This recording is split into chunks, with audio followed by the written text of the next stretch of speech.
மக்கள் எல்லாருக்குமே ரொம்ப, ரொம்ப, ரொம்ப, ரொம்ப பெரிய வணக்கம். ஏன்னா ரொம்ப நாள் கழிச்சு பார்க்குறதுல நானும் சந்தோஷப்படுறேன். எனக்கு என்ன ஒரு விஷயம் அப்டின்னா, தமிழ்நாட்ல வந்து நிதிநிலை அறிக்கைகள் வெள்ளை அறிக்கையாக வந்து பார்த்தோம்னாக்க வெளியாயிட்டுருக்கு. ஸோ இப்டி வெளியாயிட்டுருக்க பட்சத்தில தமிழ்நாடோட ஓவரால் கடன் தொகையும் சொல்லியிருக்காங்க. ஸோ அதுக்கப்புறம் துறை வாரியாக வெள்ளை அறிக்கையும் வெளியாகிட்டு வந்துட்டுருக்கு. ஸோ அதுபடி பார்த்தோம்னாக்க, மின்சாரத்துறையில பல கோடி ரூபாய் ஊழல் ஈட்டப்பட்டிருக்கிறதாக நம்ம தாவேகா கவர்மெண்ட் வந்து வெளியிட்டிருக்காங்க. ஸோ இதில என்ன நடந்திருக்கு? எவ்வளோ கிரைம் ரேட் ஆனது இந்த டிபார்ட்மெண்ட் வைஸா இருக்கு அப்படின்னு சொல்லிட்டு நாம தெளிவா இந்த வீடியோல பார்க்க தரோம். சிலர் நாங்க இந்த வீடியோ போனா let's get into this video. So அதாவது என்னன்னா, தமிழ்நாடு கவர்மெண்ட் வந்து இப்போ புதுசா ஃபார்ம் ஆயிருக்காங்க 2026ல.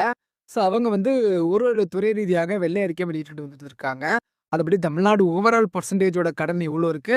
ஸோ அதுக்கப்புறம் இப்போ டிபார்ட்மெண்ட் வைஸா வெளியிட்டுட்டு இருக்காங்க. ஸோ அதுபடி பார்த்தோம்னாக்க, மின்சாரத்துறை அப்படின்ற ஒரு துறையில கிட்டத்தட்ட பல கோடி ரூபாய் கடன்கள் வந்திருக்கு. ஸோ அந்த பல கோடி ரூபாய் கடன்கள்ல ஏகப்பட்ட ஊழல் நடந்திருக்கிறதாக மின்சாரத்துறை வாரியம் அவருடைய அமைச்சரே வெளியிட்டிருக்காரு அப்படின்றது ஒரு விமான விஷயமா பார்க்கப்படுது.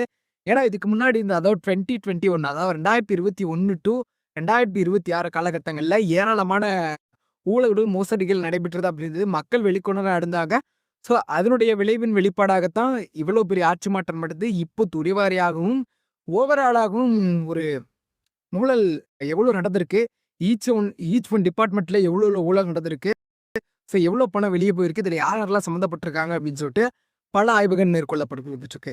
ஸோ இதில முக்கியமான விஷயம் என்னன்னு பார்த்தோம்னால, இந்த ஊழல் பண்ண எந்த ஒரு தடையுமே இல்லாம ஊழல் பண்ணியிருக்காங்க. கிட்டத்தட்ட இவங்க என்ன சொல்லியிருக்காங்கன்னா, பேசும்போது சிடி நிர்மல்குமார் மின்சாரத்துறை அமைச்சர், விஞ்ஞான முறையில ஒவ்வொரு ஊழலுமே நடந்திருக்கு. ஒவ்வொரு ஸ்டாஃப்புமே இதில ஈடுபட்டுருக்காங்க அப்படின்ட்டு.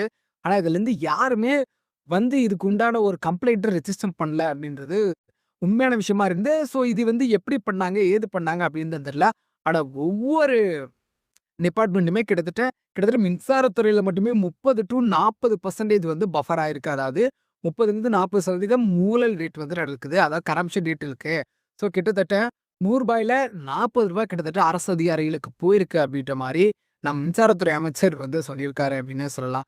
கிட்டத்தட்ட ஓவரால் தமிழ்நாட்டோட கடன் எவ்வளோ இருந்ததுன்னா, கிட்டத்தட்ட 10,00,000 கோடி அப்படின்னு சொல்லிட்டு எல்லா பிரச்சார கூட்டங்கள்லயும் அரசியல் கட்சி தலைவர்கள் திமுக கவர்மெண்ட் மீது ஒரு அதிருப்திய வெளிப்படுத்திட்டு இருந்து வந்திருந்தாங்க.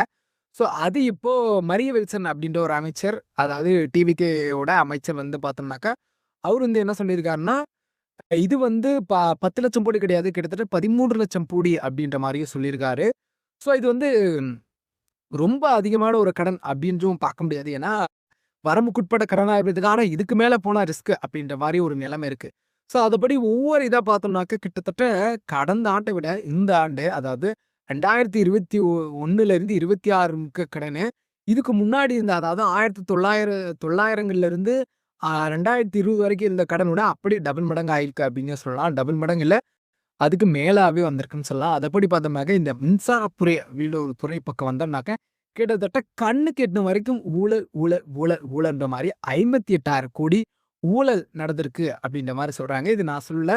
இது வந்து அதாவது சிடி நிர்மல் அமைச்சர் வந்து இவ்வளோன்னு வந்து சொல்றாங்க. ஆனா அது எவ்வளோன்னு எக்ஸாக்ட்டா எவ்வளோ ஊழல் ஆயிருக்காருன்னு சொல்ல. ஒரு சிலர் 37,000 ஆனா கிட்டத்தட்ட கோடிக்கணக்குல 10,000 கணக்குல இந்த ஊழல் ரேட் ஆனது நடந்திருக்கு அப்படின்றது வெட்ட வெளிச்சமாக தெரிந்தது. ஸோ திமுக கவர்மெண்ட்ல நமக்கு எல்லாருக்குமே தெரியும். நாம உண்மையா உடைச்சு பேசணும். ஏன்னா உள்ளத உள்ளபடி பேசுறத நம்ம சேனல்ல நம்ம பண்ணிட்டு இருக்கோம். ஸோ அவங்க இருந்தபோது கிட்டத்தட்ட ஆண்ட கட்சிகள் அவங்கலாம் ஏடிஎம்கே, டிஎம்கே இருக்கும்போது கரப்ஷன் ரேட் அதோட ஏடிஎம்கே இருக்கும்போது அந்த கரப்ஷன் ரேட் வந்து கொஞ்சம் கம்மியா இருந்தது. டிஎம்கே வரும்போது அவங்க மீண்டும் மீண்டும் வரும்போது அந்த கரப்ஷன் ரேட் வந்து டே அதாவது முன்பு தொடங்கப்பட்டிருந்த ஆட்சி காலங்களை விட இந்த ஆட்சி காலங்கள் ரொம்ப அதிகமாவே இருக்குதுன்னு சொல்லலாம். ஏன்னா ஏகப்பட்ட கமர்ஷியல் ஃபண்ட்ஸ்ல இருந்தும் நெறைய எடுத்து கரப்ஷன் நடந்திருக்கு அப்படின்ற மாரியும் சட்டமன்றத்தில பேசும்போது நமக்கு தெரிய இருக்கு. ஸோ இது மாரி இந்த மாரி டிஎம்கே கவர்மெண்ட் எவ்வளோ ஊழல் நடந்திருக்கு அப்படின்றத இனி வரக்கூடிய காலங்கள்ல ஏன்னா இதுவரைக்கும் வெளியா இருக்கிறது என்னன்னா, மின்சாரத்துறை அவங்களுடைய வெள்ளை அறிக்கை தான் வெளியிட்டிருக்காங்க. இதுக்கப்புறம் இருக்கக்கூடிய துறை வாரியாக மற்ற துறைகள்ல எவ்வளோ கரப்ஷன் ரேட் அப்படின்றது படிப்படியாக மற்ற அமைச்சர்கள் வெளியிடுவாங்க. ஓவரால் கரப்ஷன் ரேட் அதாவது ஓவரால் கரப்ஷன் ரேட் இன்னும் எதுவுமே தெரிய வரல. ஒரு கடன் மட்டும் தான் தெரிய வந்திருக்கு. 13,00,000 கோடிகள் அப்படின்ற மாரி தெரிய வந்திருக்கு. சொல்லிட்டு இந்த வீடியோ வந்து பார்க்குறேன். Thank you.